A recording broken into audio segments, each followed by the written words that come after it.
Salve, salve! Começando mais um Agora Que São Elas, aqui pela nossa querida TV aberta, isso mesmo. O tema de hoje está instigante. Você concorre? Concorre com alguém? Concorre com o quê? Não gosta de concorrência? Vamos entender como isso funciona no dia a dia, nas nossas empresas e também conosco mesma. Será que a gente concorre? Fica ali toda hora tentando passar um limite, ultrapassar outro limite, romper uma barreira?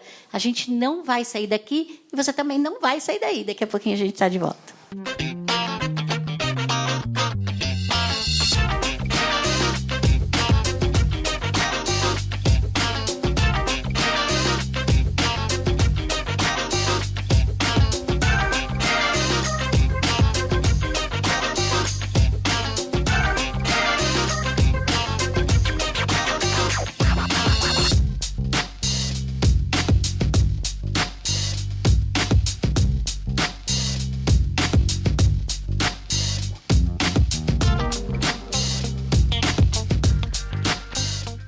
Voltamos aqui. Será que existe concorrência entre nós mesmas? Tipo, a gente concorre colocando um desafio?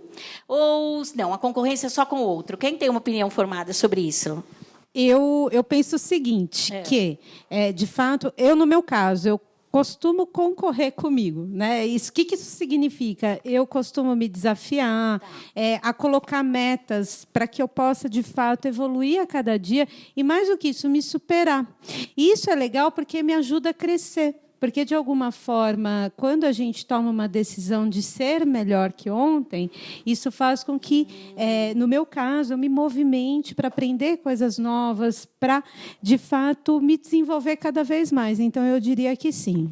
Então, um voto sim. Cris, muito legal o que você falou, mas eu queria lembrar que isso já é fruto de um trabalho seu com você. Porque o fato da gente querer se superar o tempo todo é, na verdade, um exercício, talvez uma atitude de vida, né?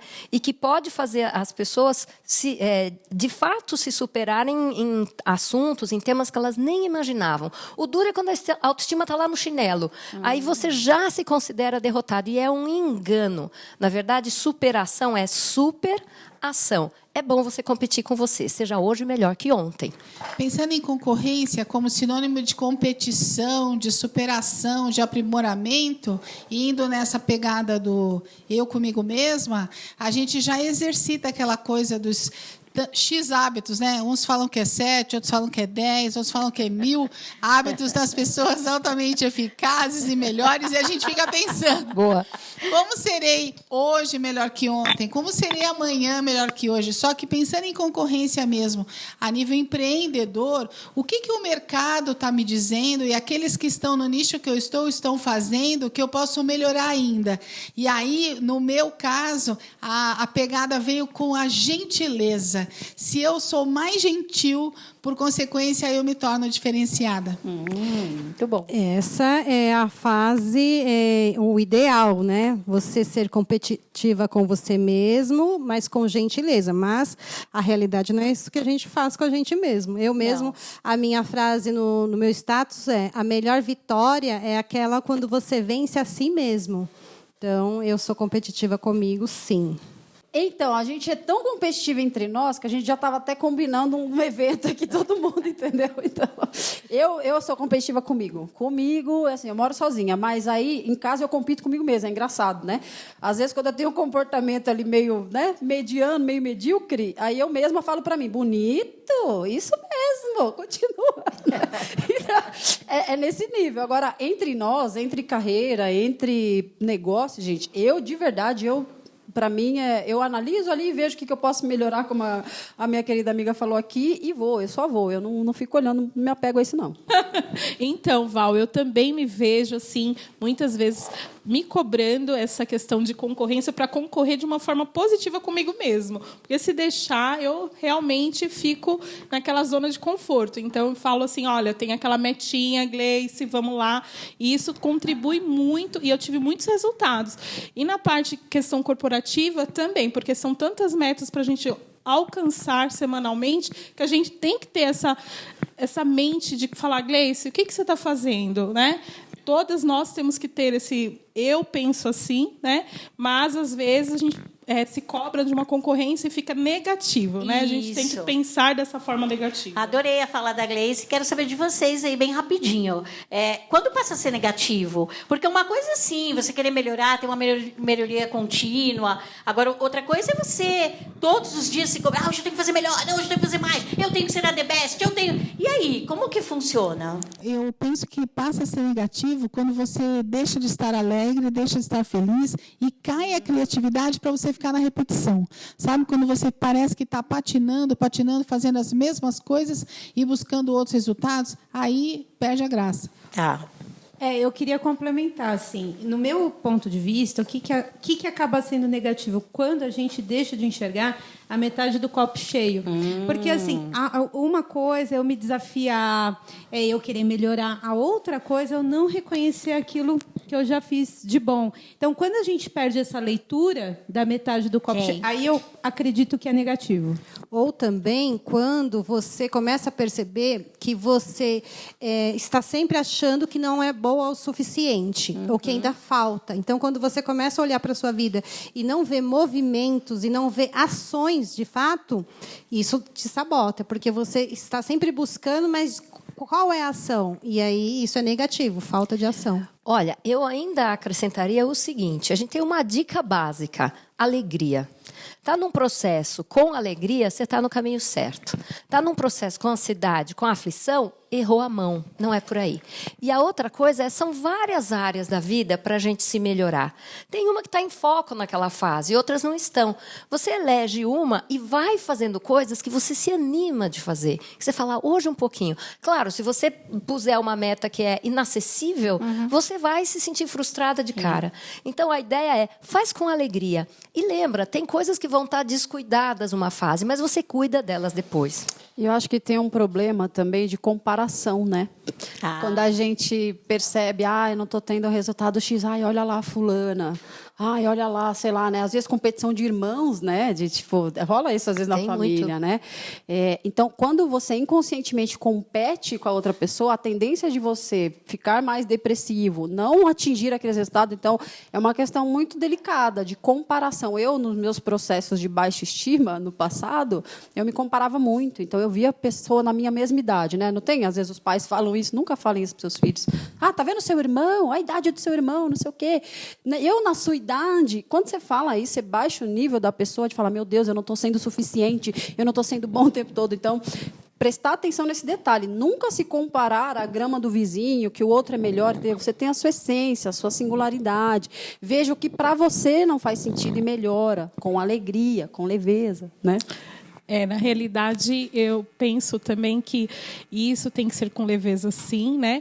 Mas nós temos que ter aquela questão assim, será que isso que eu estou fazendo, essa concorrência, né, é algo bom, né? Como todos falaram, eu também penso que a gente tem que analisar em que momento parar, né? Em que momento saber frear, para que você não se torne a sua autossabotadora. E o autoconhecimento é algo que maravilhoso. E aí desenvolver a síndrome do impostor, né? Que é você sempre se achar uma fraude. Eu já estou aqui viajando para a gente fazer um programa de síndromes. Tem várias, legal, Val. Você sabe que essa coisa, quando a Gleice fala de parar, porque o que acontece? Aquela criança que a Val falou que os pais comparavam, ela vai ter uma tendência de competir mais para provar para aqueles pais que ela pode, e aí ela vai acabar fazendo isso que a Gleice falou. Ela não vai parar, porque vai ficar sempre tentando provar. E o pior disso é que ainda acaba suscitando inveja. E aí as pessoas vão se corroendo e quer esconder esse sentimento de todo jeito. E, na verdade, a pessoa é que está sofrendo com aquilo, né? E a gente também tem, né? Uma mulherada aqui que não tem inveja de ninguém, tem conteúdos sensacionais, e é disso que a gente vai falar agora. Elisângela Manzano, com o quadro É Mesmo. Logo em seguida, a doutora Silvia Hernandes Mendes, e isso, o seu direito de saber. E, para finalizar, nossa querida Munize Tesser. Ela fala para empresário legal. Por meio da pesquisa Demografia das Empresas, o IBGE apresentou que 60% das empresas com pouco mais de 5 anos fecham as portas. As pesquisas podem ser até engraçadas, porque elas parecem trazer muita informação, mas às vezes não contam tudo. Mas por que as empresas fecham? A gente sabe que 60% fecha, mas não sabe exatamente por quê. A gente também não sabe se os donos dessas empresas, na próxima empresa que eles montam, eles têm um super sucesso. A gente não tem essas informações.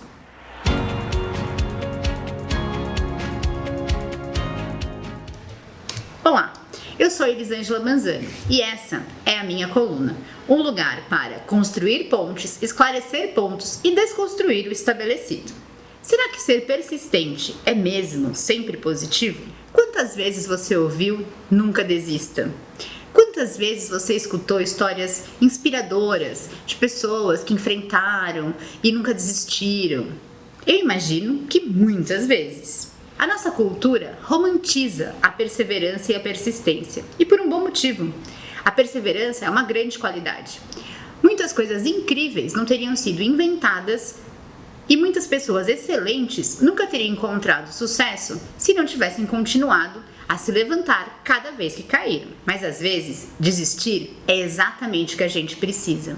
A gente é ensinado a perseverar, não importa o que aconteça.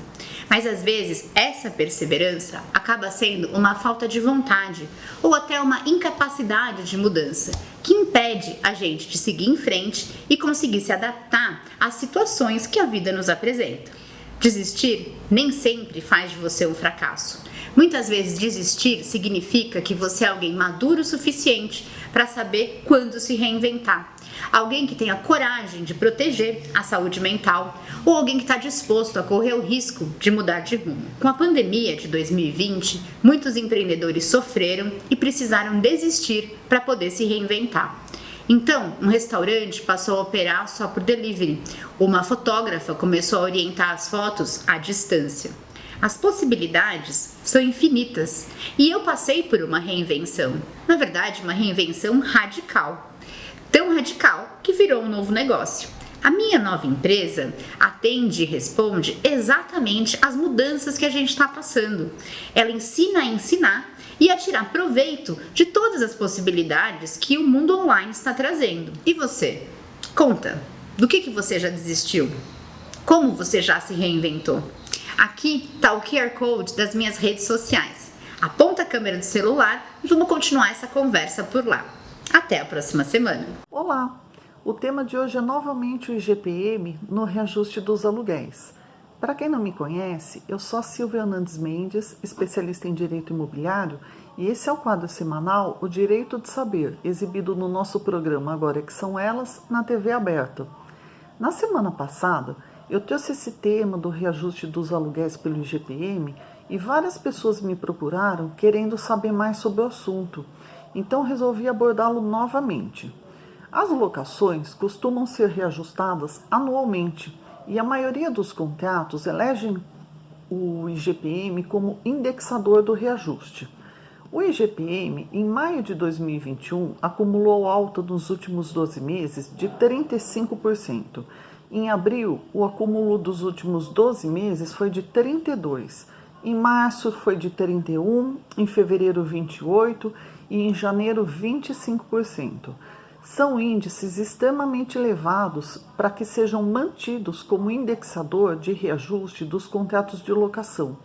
Porém, os contratos que estão em vigência possuem validade e já possuem esta previsão. Então, para evitar conflitos e ações judiciais, boa parte dos locadores, representados por seus advogados ou imobiliários, tem feito uma negociação para substituir o IGPM por um outro indexador que melhor retrate a inflação do período e não inviabilize a continuidade da locação. Para os novos contratos, tanto os advogados quanto as imobiliárias que representam os locadores já vêm pactuando um outro índice de reajuste, como o IPCA, por exemplo, para melhor refletir a inflação desse período. Se você está prestes a alocar um imóvel e o contrato prevê o reajuste pelo IGPM, a dica que eu lhe dou é para que já negocie essa cláusula antes da assinatura do contrato e peça substituição por um outro índice que melhor reflita a inflação que será medida, né? É importante frisar que o índice de reajuste do aluguel assim como qualquer outra cláusula do contrato, é livremente ajustado pelas partes e nos conduz, então, ao seguinte reflexão: será que somente o aumento do IGPM justificaria que o Poder Judiciário determinasse sua substituição sem levar em conta outros fatores? Já temos decisões favoráveis e contra. A meu ver, as decisões judiciais que se manterão certamente levarão em conta outros aspectos e demandarão de outras provas para avaliar o desequilíbrio do contrato e determinar a alteração do índice de reajuste, demandando tempo e incerteza na relação contratual existente. Para que isso não ocorra, vale muito a coerência das partes e um acordo. Fico por aqui e até a semana que vem. Você quer entender mais sobre o mundo empresarial e atuar em conformidade com a lei? Olá, eu sou Monize Tesser, sou professora, advogada especialista em direito empresarial e toda semana estou aqui no quadro Empresário Legal. Na semana passada eu falei para vocês que nem todas as modalidades empresariais admitem sócios, isto é, se você vai atuar sozinho, as opções são se regularizar como EI, que é empresário individual, como MEI, que é o microempreendedor individual, ou abrir uma EIRELI, empresa individual de responsabilidade limitada, ou ainda uma SLU, sociedade limitada unipessoal.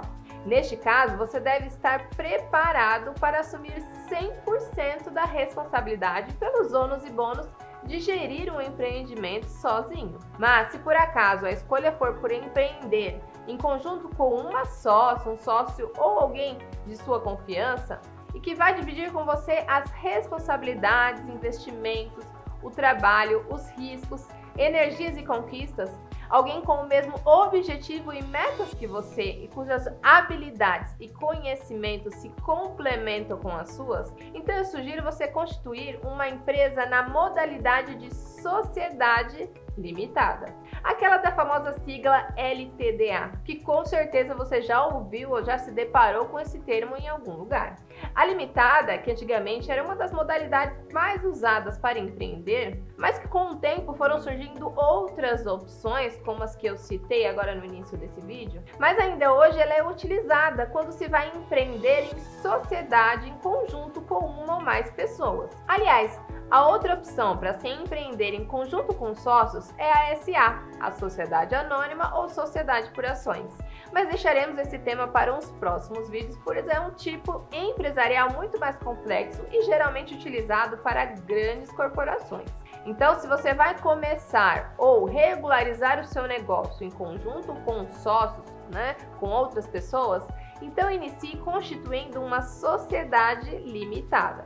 Ela tem esse nome pois a responsabilidade de cada sócio é limitada ao valor das suas cotas do capital social devidamente integralizado na sociedade, ou seja, é limitada ao valor do investimento de cada sócio e que ele efetivamente entregou àquela sociedade. Lembrando que o patrimônio investido naquele negócio, ao ser integralizado, ou seja, ao ser entregue e investido na empresa, esses valores ou bens passam a não ser mais de propriedade dos sócios e sim de propriedade da empresa, que é o que chamamos de capital social.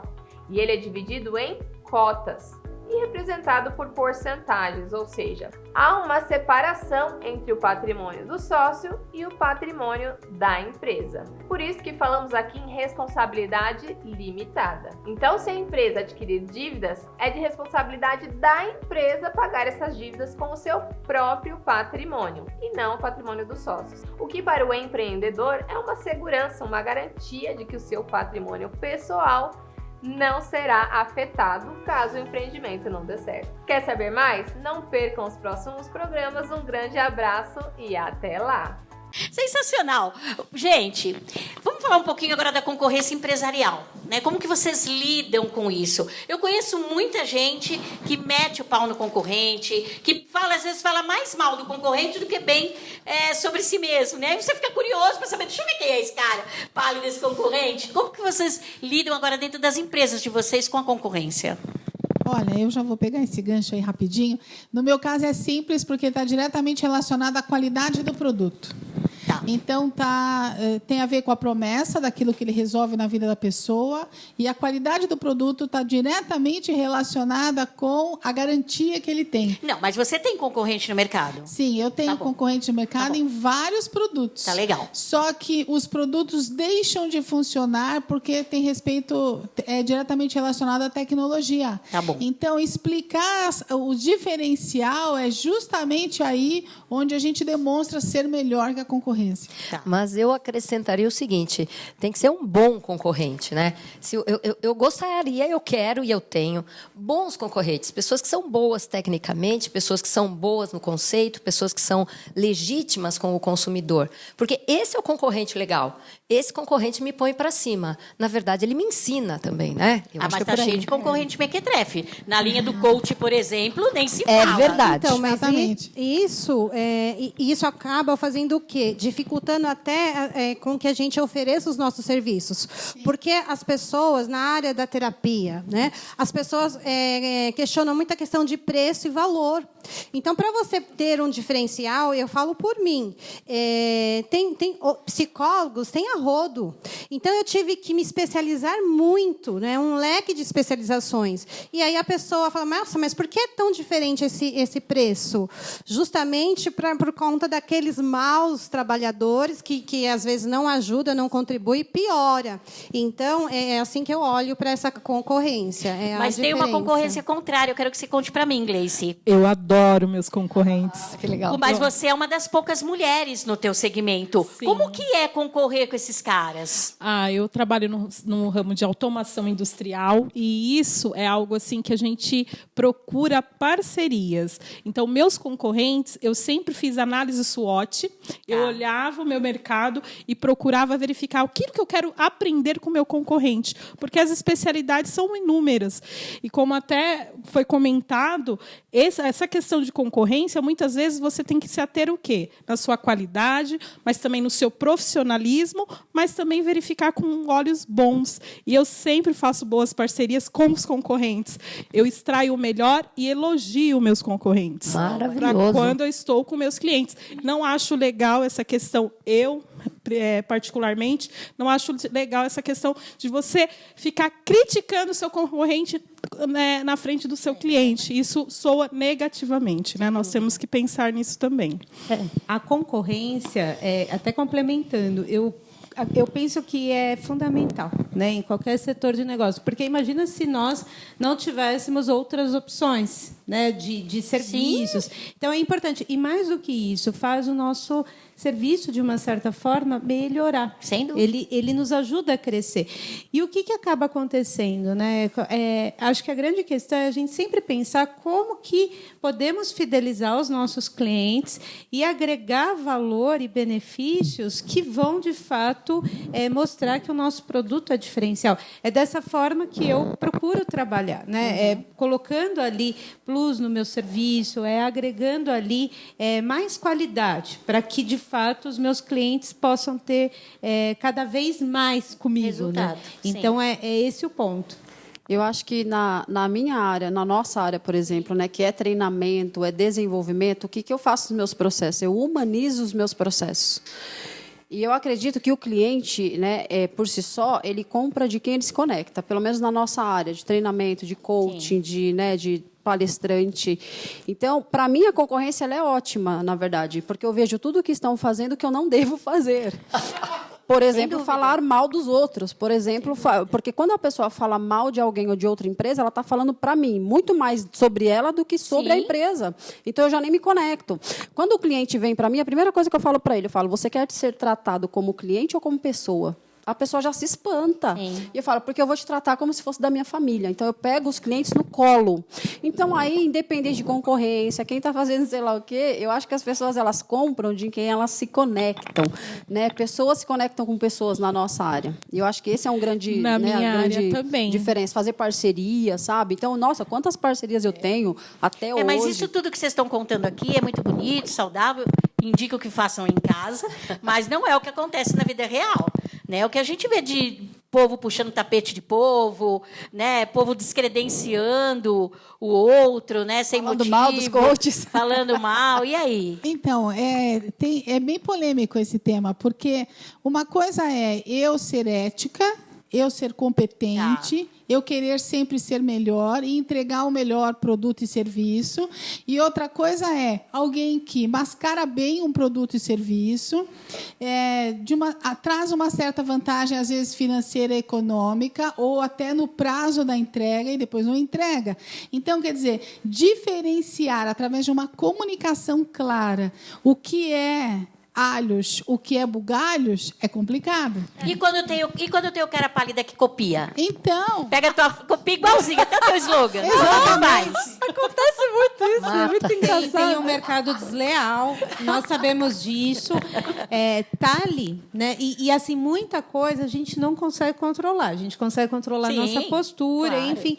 E buscar, né, o consumidor, porque também nós consumimos, né? Saber qual é a procedência daquela marca, como que aquela marca está se comportando no mercado, porque muitas vezes, né, a gente acaba, sem querer, podendo favorecer e fortalecer os picaretas, vamos dizer assim, né? Então, informação é base de tudo, mas que é desleal, Eu vejo assim sucesso até na concorrência desleal. Sabe por quê?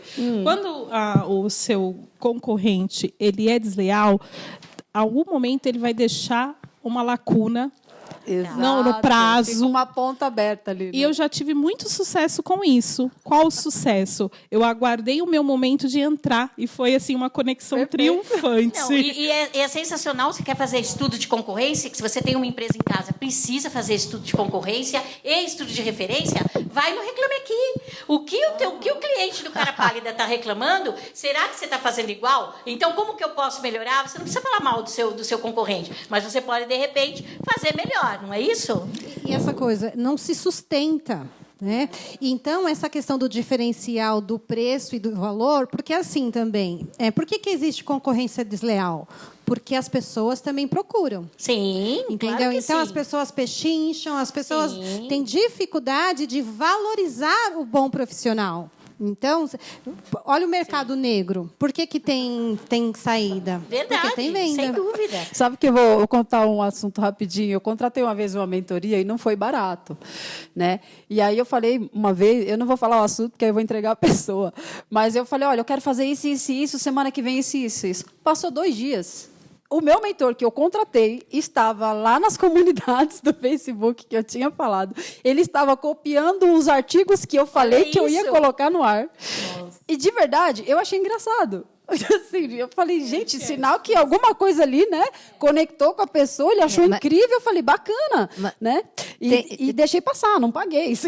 Bom, ele que tinha que te pagar, não paguei, né? a mentoria, mas eu falei, olha só que interessante, você está fazendo algo que está chamando a atenção. Eu não sou bem lobo mal nesse momento, eu fico muito puta da vida. Isso. Muito puta. Como assim? Mas eu contei pra você, né, você é meu mentor, eu falo pra você, ó, vamos falar disso, e aí eu tô sabendo que você vai lá e faz você. Mas sabe qual a diferença? Aí, a pessoa não conecta com ele, entendeu? Não, a pessoa não conecta com a mensagem. Mas roubou minha ideia. Muito vai. E sabe o que acontece? Eu não... Gratilux. Não, mas ó, sabe o que acontece? É que eu não tenho tempo de parar para prosperar, entendeu? Eu não tenho tempo de perder tempo com isso. Vou atrás disso aqui. Não, cara, eu tô ali, entendeu? Eu vou indo. Vai lá, meu amigo. Que você bom, gostou? Val. Você eu curtiu? Eu não supero assim tão fácil. Eu super. Mas eu digo o seguinte, quer dizer, na tua situação, você não tinha como se defender, porque era uma conversa entre você e ele.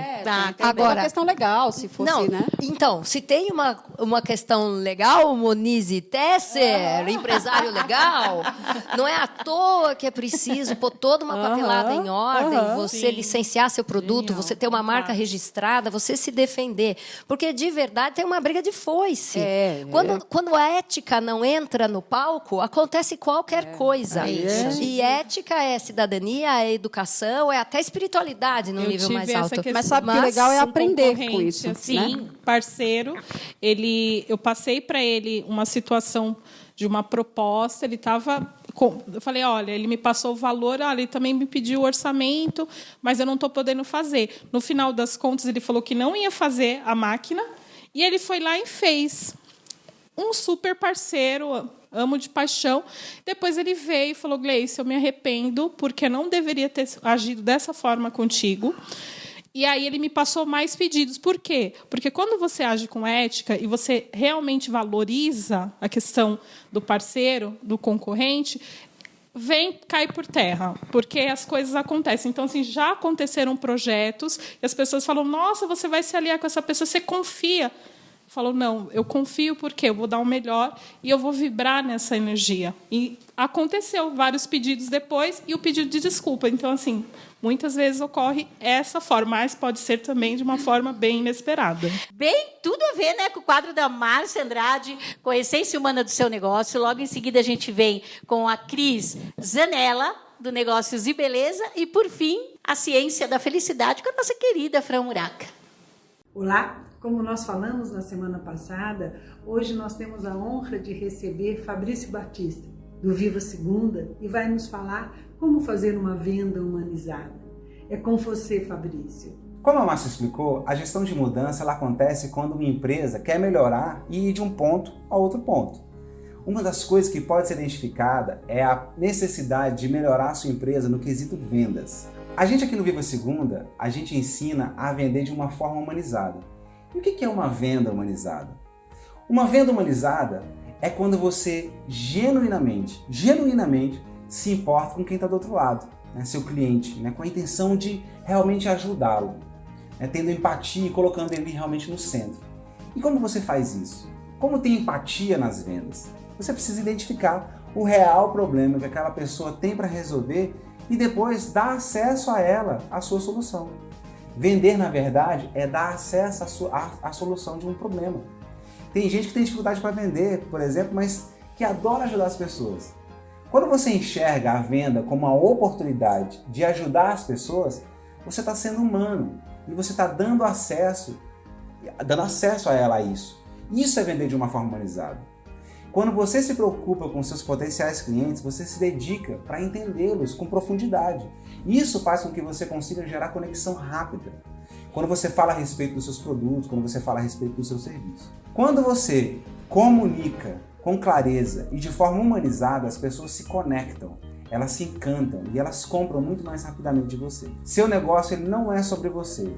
Seu produto, o seu serviço não é sobre você, é sobre o problema que o seu cliente tem e está disposto a pagar para resolver. Então tenha clareza do que você resolve, saiba comunicar com clareza o que você faz e coloque o seu cliente no centro da atenção. Isso vai fazer toda a diferença. Então se a sua empresa estiver decidida a crescer, a melhorar, ela vai precisar de uma gestão de mudança e a Sociente pode te ajudar. E se você estiver precisando desenvolver uma venda humanizada aí na sua equipe de vendas, o Viva Segunda pode te ajudar também. Obrigado, Fabrício, pela sua participação. E como o Fabrício disse, se você quer saber mais sobre gestão de mudança, entre em contato conosco, da Sociente Consultoria. Na semana que vem, vamos trazer ferramentas que podem apoiar o desenvolvimento e transformar o seu negócio de uma forma mais humanizada. Aguardamos vocês! Olá, sou a Cris Zanella, coaching, especialista em treinamento comportamental, atendimento, beleza e vendas. E este é o quadro Beleza e Negócio, criar envolvimento e gerar resultados. Falarei sobre experiência positiva do cliente. É uma cultura focada no cliente, ele é o centro do negócio. Segundo pesquisa da Opinion Box de 2021, 81% dos consumidores dão preferência para as marcas que oferecem boas experiências. Ele está disposto a pagar mais por uma experiência melhor. E o seu negócio está oferecendo uma experiência positiva para o cliente? Falarei de 3 fatores importantes para ter uma experiência positiva. Primeiro, foco no foco do cliente. Ou seja, estar presente no momento do atendimento. Preste atenção em todos os detalhes e sinais que ele está transmitindo. Esteja 100% focado nele. Segundo, o cliente precisa perceber. Não basta estar por perto ou atender bem. Interaja, se conecte, sinalize que você está entendendo suas solicitações. Terceiro, sentir uma experiência encantadora do começo ao fim da compra. Desta forma, ele conseguirá lembrar de indicar os seus produtos e com certeza será fiel à sua marca. O cliente precisa sentir que ele é uma pessoa única e especial. Atitudes simples podem ser marcantes, como seja gentil, sorriso na voz, ligue para saber se ele gostou do produto, envie mensagens em datas especiais, ofereça promoções, capricha na entrega dos produtos. Todos nós gostamos de acolhimento, carinho e atenção. Pergunte para ele como foi a sua experiência de compra. Então, realize uma pesquisa de satisfação para saber qual é a opinião dele sobre o seu negócio. Confie nas respostas, ele irá te ajudar. Pergunte se ele gosta da qualidade dos seus produtos e serviços, como pode melhorar o seu atendimento, se ele está gostando da forma como ele está recebendo os produtos e se tem alguma sugestão de melhoria. São perguntas simples, mas com valiosas respostas para melhorar o seu atendimento. Faça diferente frente à sua concorrência. Seja melhor. Eu sou a Cris Anella e este é o quadro Beleza e Negócio. Me siga nas minhas redes sociais. Um beijo e até semana que vem.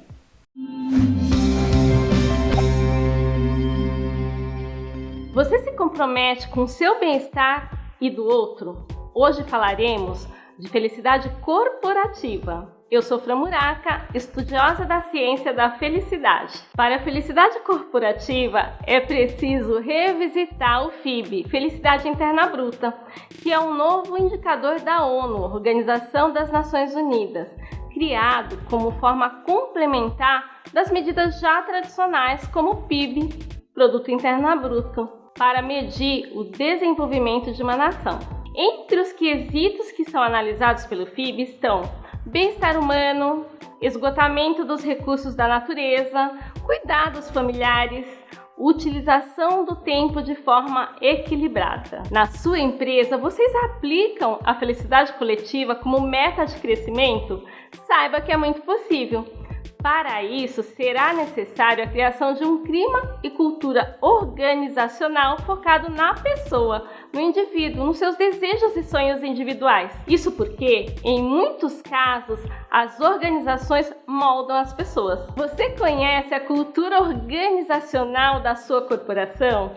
No livro Governando a Alma, a formação do eu privado, Nicholas Rose nos traz detalhes sobre o que consideramos como nossa vida privada e ingenuamente podemos vir a acreditar que nesses lugares encontraremos nossos verdadeiros eus. Segundo Nicholas Rose, a vida organizacional adquiriu uma matriz psicológica e essa forma de atuação ele denomina como típica da organização moderna. Essas organizações moldam o que ele define como sujeito cidadão, que tem como positividade o fato de que alinhamento com seus desejos e ambições pessoais com os objetivos institucionais passa a ser muito mais valorizado. A esse conjunto de relações que governa as interações entre esse cidadão e essas instituições, Nicholas dá o nome de técnicas do eu. Quando se restringe essa análise para o mundo corporativo,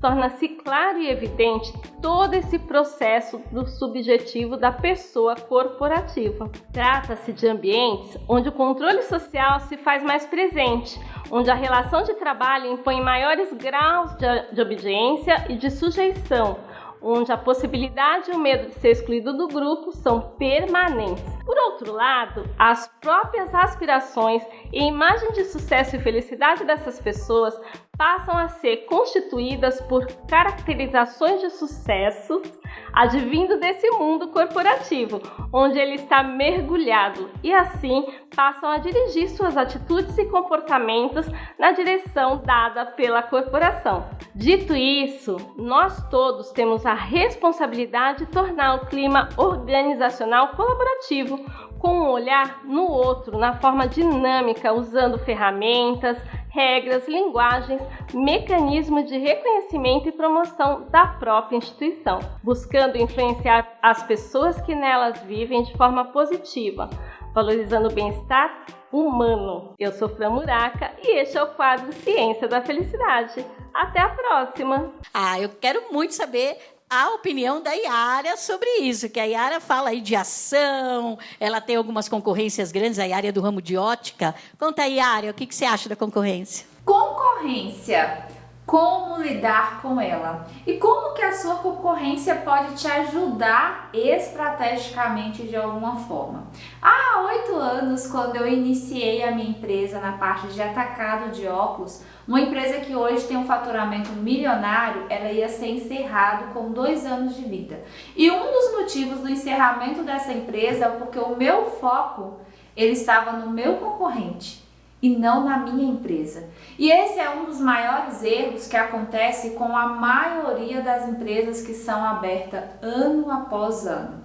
Mas Yara, o que você fez? Como isso aconteceu? Como que você saiu lá do fundo do poço, onde a empresa estava praticamente encerrada, para iniciar ou reiniciar o seu processo? Como que você redescobriu que o seu foco estava no seu concorrente, que o seu foco não estava na sua empresa?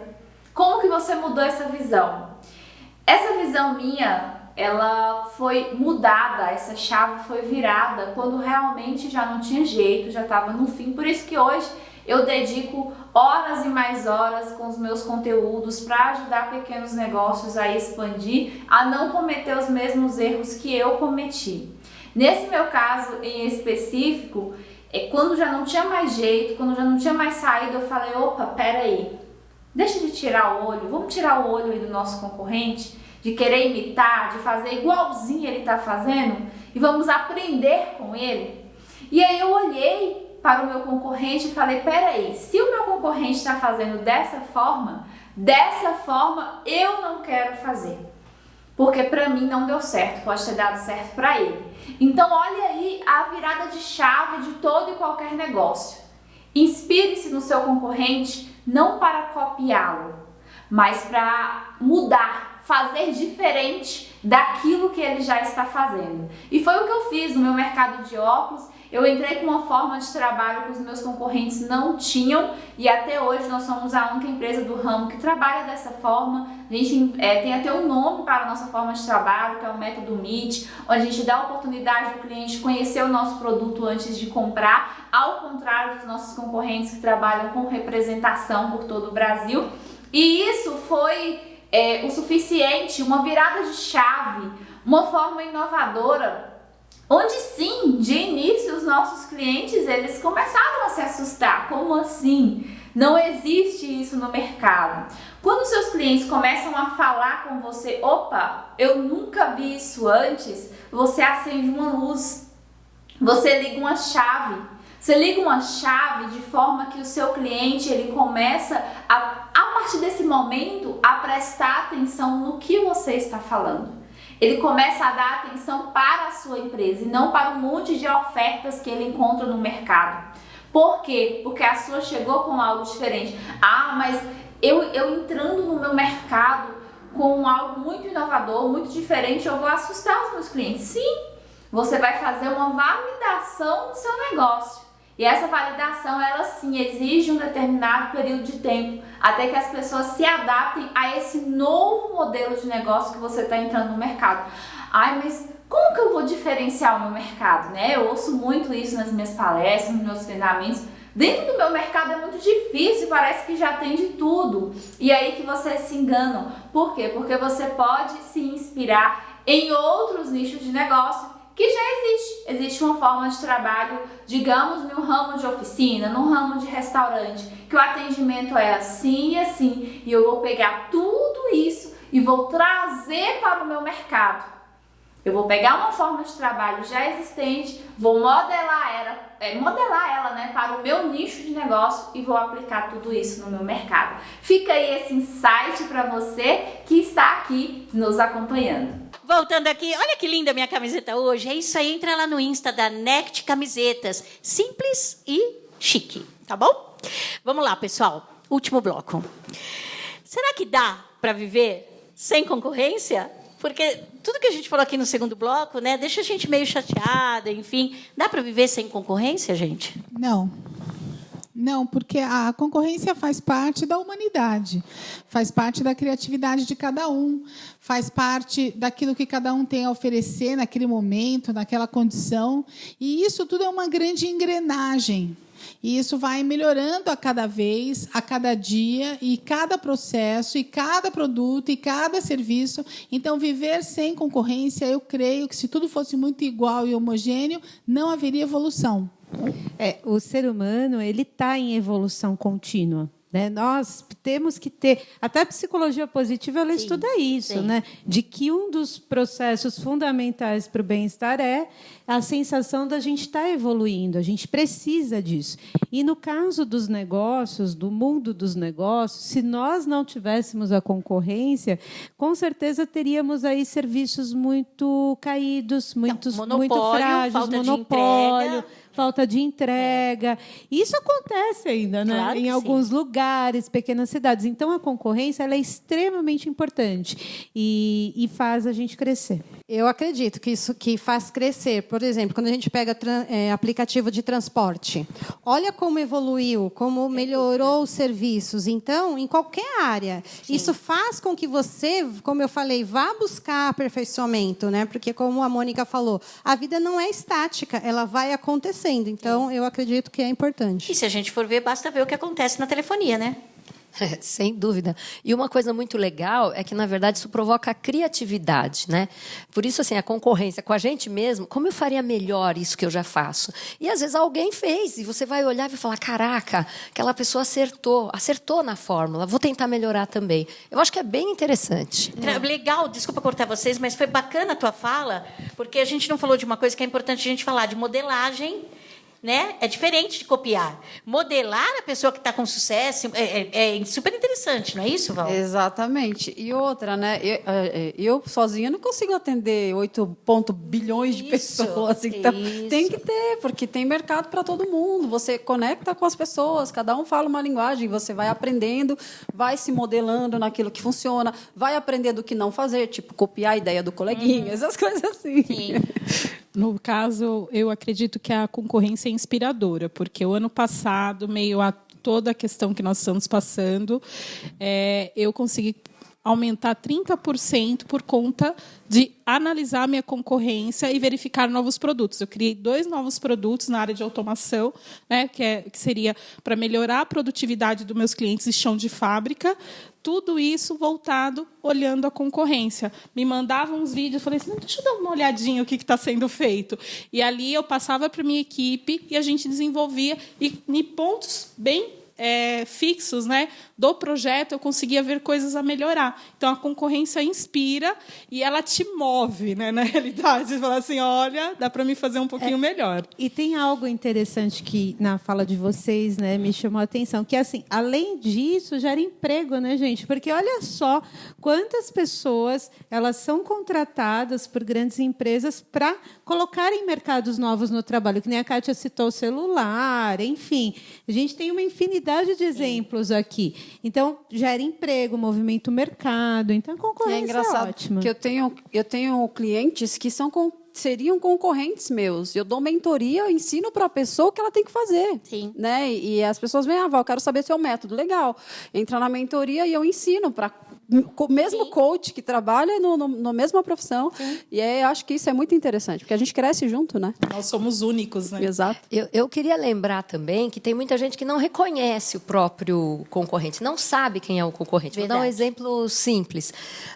Eu conheci uma pessoa que produzia um refrigerante caseiro, ela tinha uma produção pequena e ela achava que o concorrente dela era a Coca-Cola.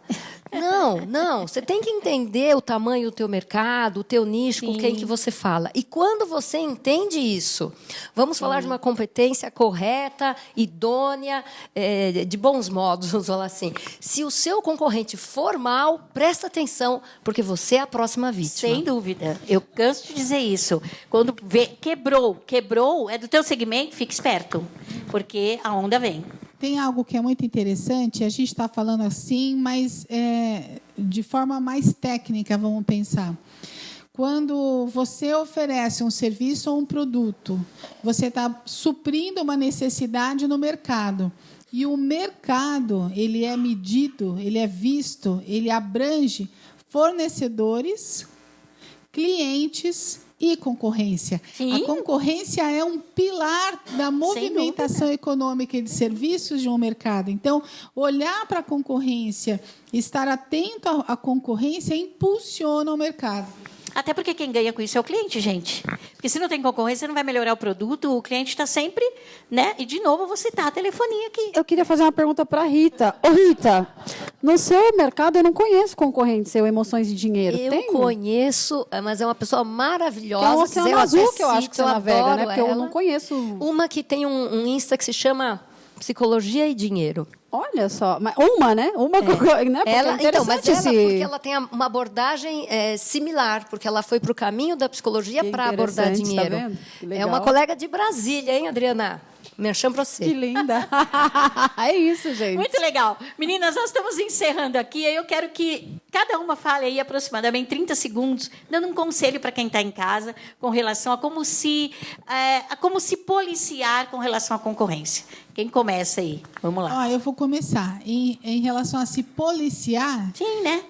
Olha o que a sua concorrência está fazendo, extrai o de melhor, como a Gleice já falou, e, quem sabe, até oferece parceria, porque, às vezes, a sua concorrência ela não está somente ali, no seu bairro, na sua cidade, no seu estado, mas ela está em outro país. E aí você pode também, com isso, expandir. Pense nisso. Eu daria a seguinte dica, né? Para analisar a concorrência no sentido de entender o que o teu concorrente está fazendo para fazer o teu negócio crescer também. E para poder colocar serviços diferenciais, que nem a Gleice aqui trouxe, né? O que aconteceu com ela recentemente, que ela pôde ali estar mudando muitas estratégias de negócio. Então, a concorrência ela serve para isso também. Ela serve para o desenvolvimento do teu negócio. Sim. Com certeza.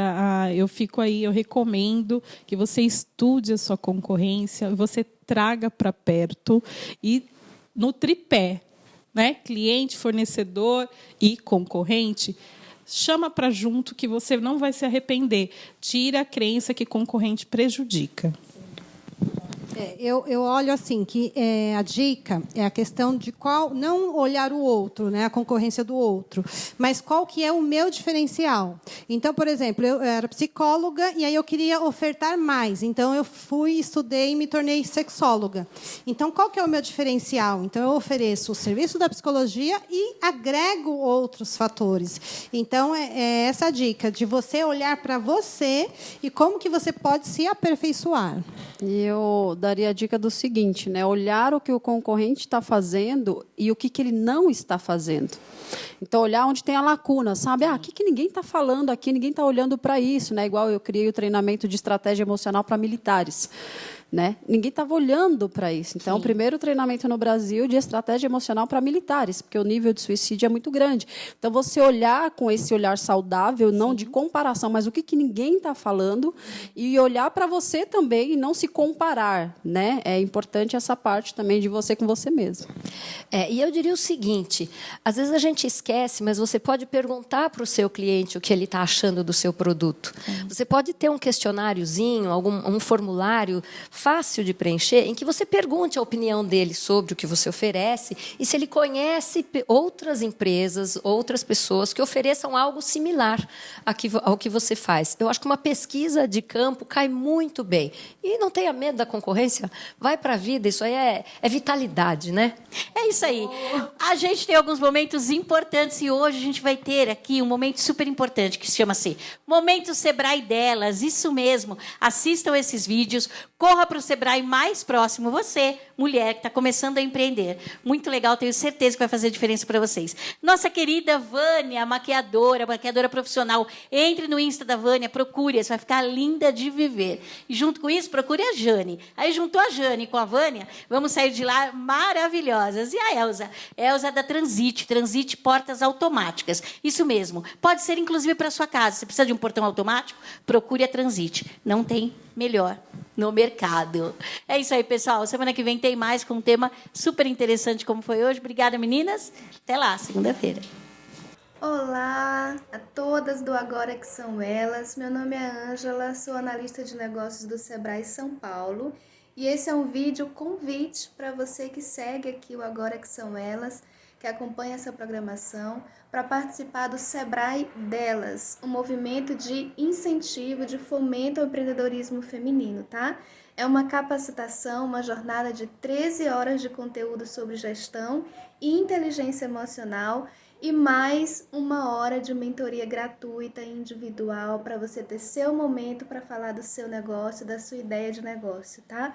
Você, mulher que está pensando em empreender ou que já empreende, que tem um negócio há algum tempo, está convidada a participar. É um programa online, gratuito e aulas ao vivo.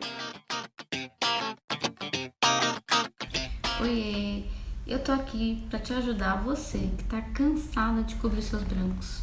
Isso mesmo, ou até mesmo cansada de procurar fazer mechas para disfarçar os brancos.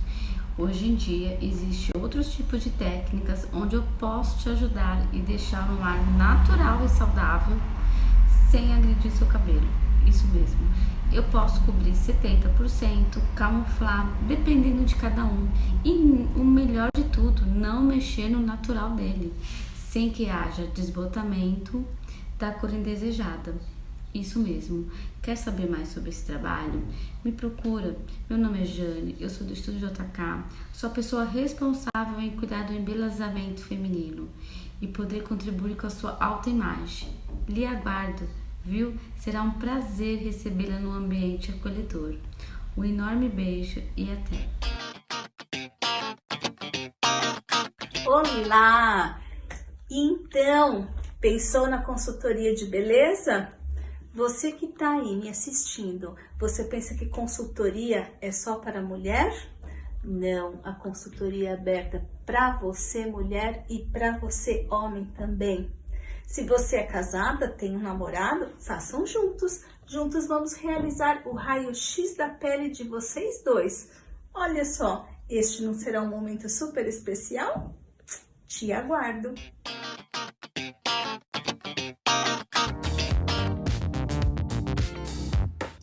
Soluções em conforto, asepsia e acessibilidade. Seu produto exclusivo, a mola inteligente que transforma qualquer porta comum em porta automática. Sensores de aproximação sem toque, ideal para hospitais, banheiros públicos e muito mais. Criação 100% brasileira, fabricação própria, com 40 anos de tradição, referência em acessibilidade e biossegurança. Prezamos pela evolução técnica constante, conectamos com ética, integridade e respeito à diversidade. Entregamos soluções de fluxo inteligentes, customizadas e inovadoras.